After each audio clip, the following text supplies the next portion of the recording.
नमस्ते, नमस्कार, सत श्री अकाल, आदाब। स्वागत है आप सबका आपके अपने YouTube channel thank you English पर। दोस्तों, आज फिर से एक नई वीडियो के साथ, यानी रीडिंग कैसे करें, पढ़ना किस तरीके से सीखें। आप में से कुछ बच्चों के कमेंट्स भी मुझे मिले जिनमें उन्होंने मुझे बताया है कि सर हम धीरे धीरे प्रैक्टिस कर रहे हैं और हमें समझ आ रहा है, बस थोड़ी दिक्कत है हमें, तो वो सिर्फ़ और सिर्फ बड़े वर्ड्स को हमें पढ़ने में आ रही है। यानी जो बड़े वर्ड होते हैं उनको थोड़ा सा हम नहीं पढ़ पाते। देखिए, सीधी बात है, आप छोटे वर्ड्स को आसानी से पढ़ लेते हैं और उनकी आप प्रैक्टिस कर रहे हैं तो वो अच्छे तरीके से पढ़ पाएंगे। उसी तरह से आपको बड़े वर्ड्स को भी ऐसे ही पढ़ना है और बड़े वर्ड्स को पढ़ने के लिए भी ऐसे ही बराबर आपको प्रैक्टिस करते जाना है। आप प्रैक्टिस बराबर करेंगे, उसी तरह से वो भी पढ़ना शुरू कर देंगे। और मैंने पिछली वीडियोस में बताया भी है कि आपको बड़े वर्ड्स को किस तरीके से पढ़ना है। बस आपको ध्यान ये देना है कि जब भी मैं आपको रीडिंग यहाँ पे करा रहा हूँ, मेरे साथ साथ प्रैक्टिस करिए और जो मैं बताता हूँ उन बातों को बहुत ध्यान से समझिए। अगर आप एक एक वर्ड को फॉलो करेंगे, मेरे तरीके जो मैं बताता हूँ, आई एम श्योर आपकी हर प्रॉब्लम दूर हो जाएगी। बस आपको वीडियो को पूरा देखना है और मेरे साथ आपको प्रैक्टिस करनी है। आपका काम, वीडियो को लाइक करिएगा और चैनल पे पहली बार आए हैं तो आप सब्सक्राइब करिए और इंग्लिश की जो भी प्रॉब्लम है कमेंट करिए, आपको हर प्रॉब्लम का समाधान मिलेगा। चलिए मैं वीडियो शुरू करता हूँ और वीडियो को पूरा देखिएगा और ध्यान से सुने कि मैं क्या बोलता हूँ। देखिए, शुरू करते हैं। लॉन्ग टाइम एगो, लंबे समय पहले। एगो मतलब पहले, लॉन्ग टाइम एगो बहुत समय पहले।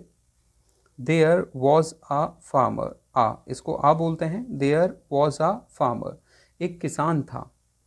ही lived with his family in a small hut. He lived वह रहता था, लिव रहने के लिए आता है, रहना, विद हिज फैमिली अपने परिवार के साथ, इन आ स्मॉल हट यानी झोपड़ी, एक छोटी सी झोपड़ी में वो रहता था अपने परिवार के साथ।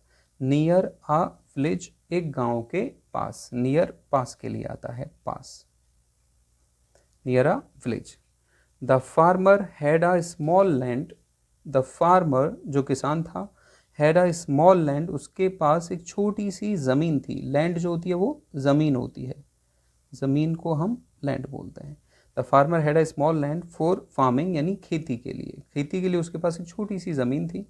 एवरी मॉर्निंग, हर सुबह, he would take his plough and go farming in the field.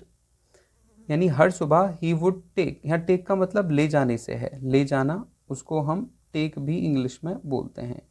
He would take his प्लो, प्लो जो होता है हल होता है, हल को हम प्लो बोलते हैं। वो अपना हल ले जाता था, एंड गो फार्मिंग खेत में जाता था, इन द फील्ड यानी खेती करने के लिए वो चला जाता था। ही अर्नड हिज लिविंग, वह कमाता था। अर्न का मतलब होता है कमाना, कमाना, वह कमाता था। हिज लिविंग अपनी रोजी रोटी, बाय सेलिंग बेचकर। क्रॉप्स होती हैं फसल, फसल को हम लोग क्रॉप्स बोलते हैं, यानी फसलें जो होती हैं वो क्रॉप्स कही जाती हैं। इन द मार्केट, बाजार में, यानी वह फसलों को बेचता था बाजार में। एंड लिव्ड और रहता था, वेरी हैप्पीली बहुत खुशी से, विद हिज फैमिली अपने परिवार के साथ, यानी वह अपने परिवार के साथ बहुत खुशी से रहता था वहाँ पे। One night the farmer had a beautiful dream, beautiful, अब देखिए वर्ड थोड़ा बड़ा आ गया यहाँ पे, तो ब्यूटीफुल इस तरह से आप पढ़िए इसको। एक रात the farmer had a beautiful dream, यानी जो किसान था उसको एक बहुत सुंदर सपना आया। हैड अ ब्यूटीफुल ड्रीम, एक सुंदर सपना आया। इन हिज ड्रीम, उसके सपने में। ही सॉ, उसने देखा, सी की सेकेंड फॉर्म यहाँ पे सॉ है। ही सॉ दैट की ही वॉज द किंग, वह राजा था।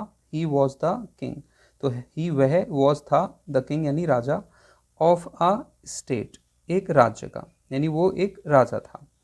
द फार्मर वोक अप, ये वोक अप जो है वेक अप की सेकेंड फॉर्म है, वेक की, जो जागने के लिए आता है, जागना, जागने को वेकअप बोलते हैं, तो वेक की सेकंड फॉर्म यहाँ पे वोक, ये पास्ट का सेंटेंस है यहाँ पे, ये सिंपल पास्ट है इस वजह से। The farmer woke up early in the morning, यानी वह सुबह जल्दी जागा, उठा।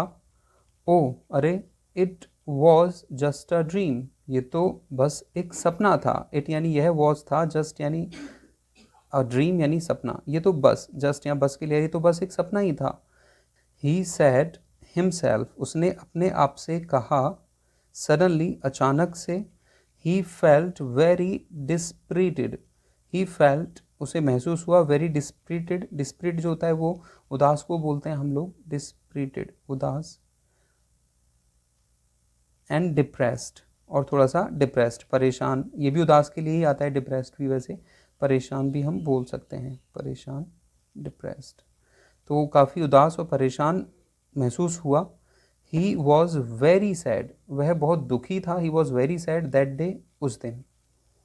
This worried his wife and said, this worried इस चीज़ ने चिंता में डाल दिया, हिज वाइफ उसकी वाइफ को, एंड सैड और कहा, dear why are you so depressed today, यानी प्रिय आज तुम इतने उदास क्यों हो, वाई आर यू तुम क्यों हो, सो डिप्रेस्ड इतने उदास, टुडे यानी आज।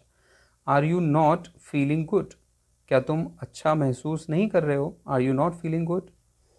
Is anything bothering you, is anything bothering, bother का मतलब होता है परेशान करना, परेशान करना, यानी क्या कुछ आपको परेशान कर रहा है, is anything bothering you.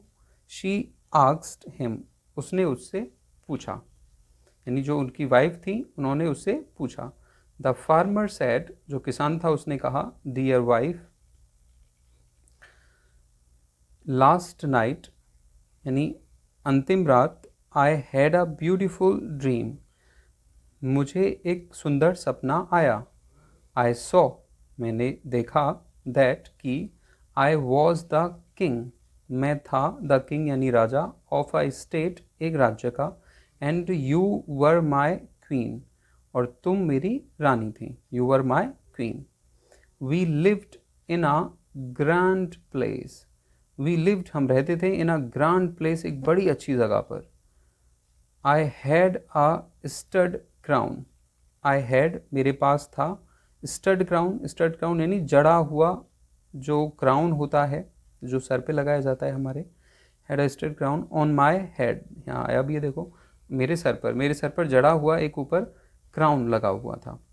And वोर अ एक्सपेंसिव डायमंड नेकलेस, और पहना हुआ था, वोर जो है वो वेयर की सेकंड फॉर्म है, वेयर यानी पहनना होता है, एक्सपेंसिव डायमंड नेकलेस, और गले का हार मैंने पहना हुआ था बहुत महंगा, वो भी हीरे का, एंड रिंग और अंगूठी भी।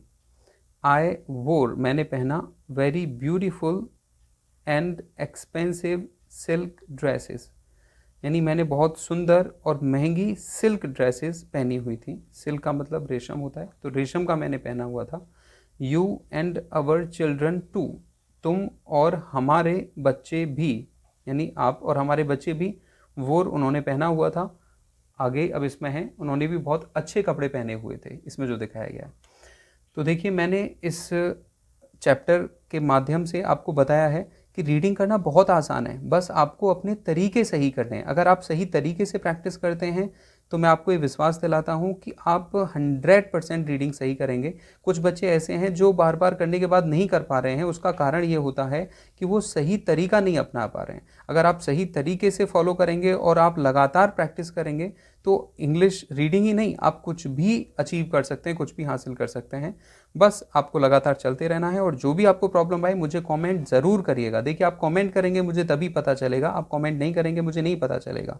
तो आप कमेंट ज़रूर किया करो और पूछो जो भी आपकी प्रॉब्लम्स हैं। वीडियो अच्छा लगा तो आपको लाइक ज़रूर करना है, और चैनल सब्सक्राइब बिल्कुल आपको करना है, क्योंकि आपको रोज़ इसी तरह से वीडियोज़ मिलती रहेंगी अगर आप सब्सक्राइब कर लेंगे तो, और जो भी परेशानी है इंग्लिश में वो आपकी दूर हो जाएंगी। चलिए दोस्तों, तो मैं आपसे मिलूंगा अगली नेक्स्ट वीडियो में, तब तक के लिए नमस्कार।